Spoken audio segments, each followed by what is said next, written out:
महाकुंभ प्रयागराज का आज मौनी अमावस्या का मुख्य स्नान है और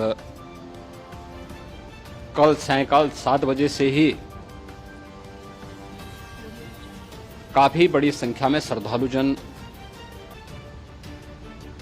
प्रयागराज पहुंच करके स्नान भी कर रहे थे और काफी बड़ी संख्या में श्रद्धालुजन ब्रह्म मुहूर्त का भी इंतजार कर रहे थे। एक दुर्भाग्यपूर्ण हादसा इसी दौरान अखाड़ा मार्ग पर संगम के तट पर हुआ, जिसमें 90 से ज्यादा लोग गंभीर रूप से या सामान्य रूप से घायल हुए। यह हादसा भारी भीड़ के द्वारा अखाड़ा मार्ग के बैरिकेडिंग्स को तोड़ने और उसके बाद उससे कूद करके जाने के कारण वहां पर हुआ है, जिसमें 30 के आसपास लोगों की दुखद मृत्यु हुई है। 36 घायलों का प्रयागराज में उपचार चल रहा है। शेष घायलों को उनके परिवार के सदस्य लेकर के चले गए हैं। घटना दुखद है, मर्माहत करने वाला है।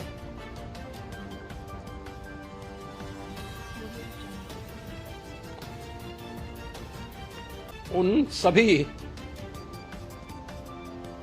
परिजनों के प्रति हमारी पूरी संवेदना है। हम लोग रात्रि से ही लगातार प्रशासन के संपर्क में हैं। मेला प्राधिकरण, पुलिस प्रशासन, एनडीआरएफ, एसडीआरएफ,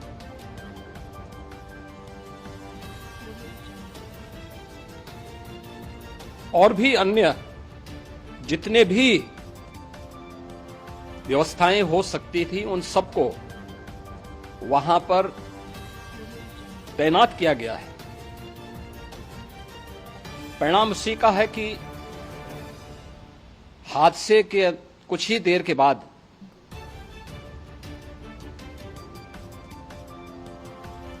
राहत कार्य को ग्रीन कॉरिडोर बना करके प्रशासन ने, पुलिस ने, एनडीआरएफ और एसडीआरएफ के स्वयंसेवकों ने सभी लोगों को हॉस्पिटल तक पहुंचाने का काम किया है। लेकिन दुर्भाग्य से इस दौरान ये मौतें हुई हैं।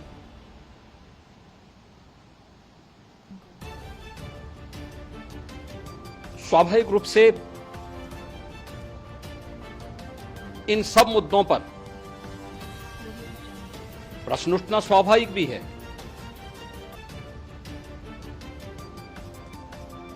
उपचार के बाद बहुत सारे लोग अपने परिवारजनों के साथ जा चुके हैं, उनके परिवार के लोग ले जा चुके हैं।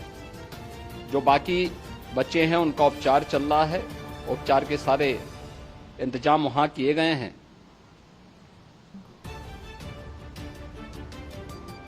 प्रेशर मौनी अमावस्या का ये मुख्य स्नान है महाकुंभ का, और बहुत ज्यादा प्रेशर प्रयागराज में होने के कारण सभी प्रकार के मार्ग भी चौक थे। रात्रि से ही प्रशासन उन मार्गों को खुलवाने और स्थिति को सामान्य करने के लिए पूरी तत्परता के साथ लगा भी रहा।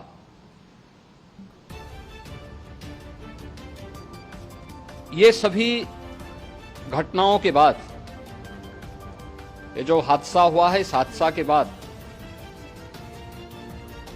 वहां पर अखाड़ों ने जो आज अमृत स्नान ब्रह्म मुहूर्त में 4 बजे से प्रारंभ होना था, मेला प्राधिकरण के अनुरोध पर उन्होंने स्थगित किया था। अपराह्न में अमृत स्नान प्रारंभ हुआ, जिसमें सभी अखाड़ों ने और अन्य जो सहयोगी संस्थाएं हैं उन लोगों ने इसमें भाग लिया। सभी पूज्य आचार्य महामंडलेश्वर भी इस अमृत स्नान में भागीदार बने। प्रयागराज में आज 8 करोड़ से अधिक लोगों का, श्रद्धालुओं का दबाव था।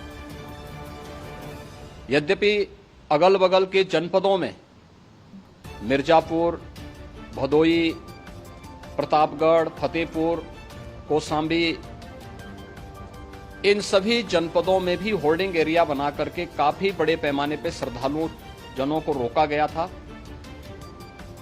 जिन्हें अमृत स्नान संपन्न होने के बाद, जब सभी अखाड़े स्नान संपन्न कर चुके हैं, उसके बाद अब वहां से रिलीज किया गया है।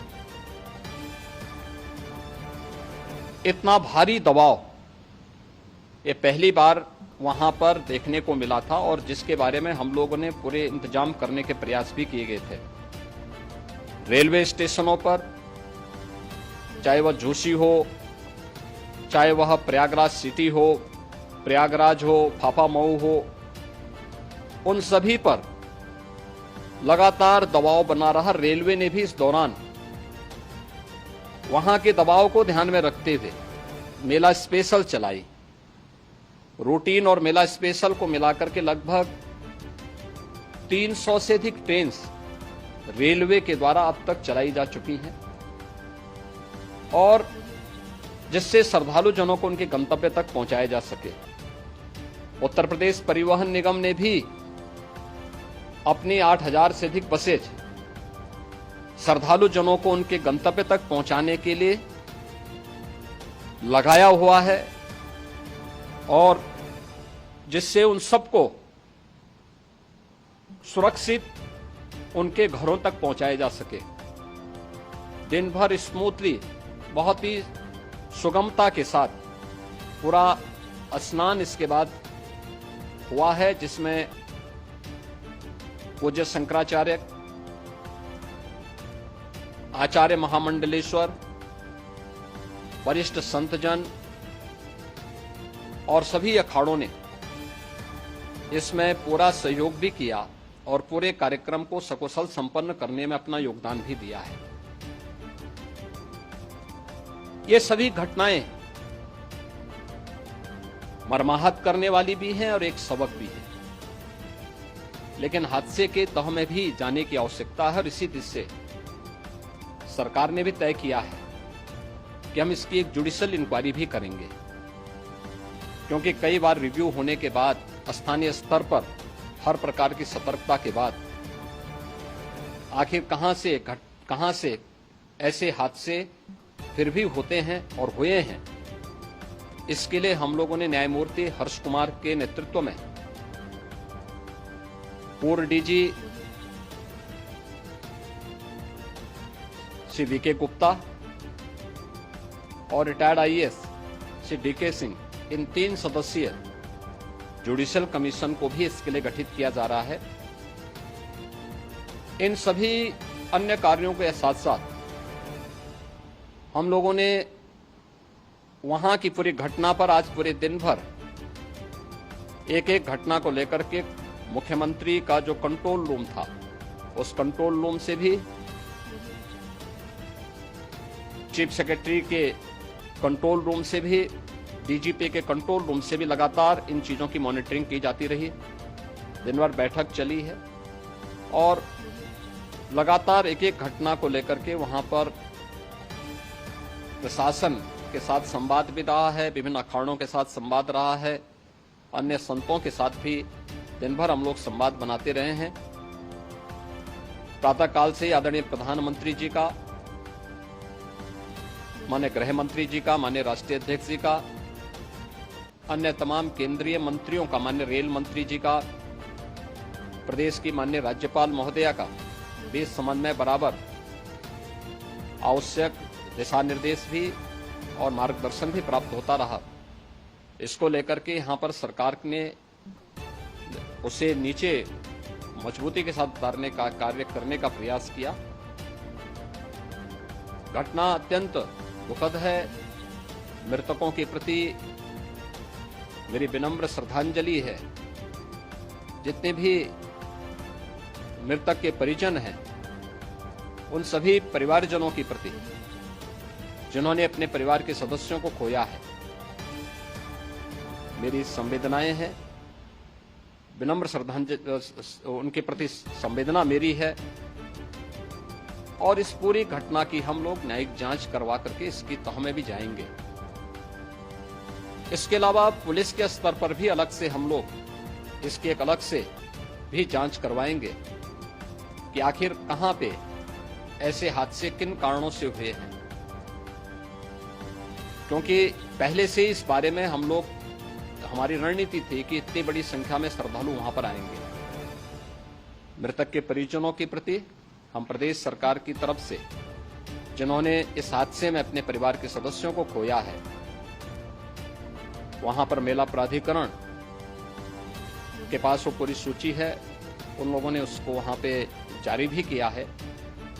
मैं उन सब के प्रति अपनी संवेदना भी व्यक्त करता हूं और परिवारजनों को हम प्रदेश सरकार की तरफ से 25-25 लाख रुपए की आर्थिक सहायता की घोषणा भी कर रहे हैं और न्यायिक आयोग इस पूरे मामले को देख करके एक समय सीमा के अंदर राज्य सरकार को अपनी रिपोर्ट देगा और इसमें आने वाले समय में या आने वाले स्नान के लिए भी हम और कैसे व्यवस्था को और सुदृढ़ किया जा सकता है, इसके बारे में भी कल मुख्य सचिव और डीजीपी स्वयं एक बार प्रयागराज जाकर के उन सभी मुद्दों को देखेंगे। आवश्यकता पड़ती है तो फिर इसमें, यद्यपि आज प्रदेश सरकार के तमाम वरिष्ठ अधिकारियों को हम लोगों ने अलग अलग स्थानों पर वहां लगाया गया था और वे सभी पूरी तत्परता के साथ, प्रमुख सचिव नगर विकास वहीं थे, पीडब्ल्यूडी के प्रमुख सचिव भी वहीं पे थे, पावर कारपोरेशन के चेयरमैन भी वहीं पे मौजूद थे, जिन एक एक मुद्दों पर वहां पर वे लोग लगातार निगाह रखे हुए थे। लेकिन दुर्भाग्यपूर्ण घटना और ये मर्माहत करने वाली घटना है। मैं सभी उन पुण्य आत्माओं के प्रति अपनी विनम्र श्रद्धांजलि भी अर्पित करता हूं।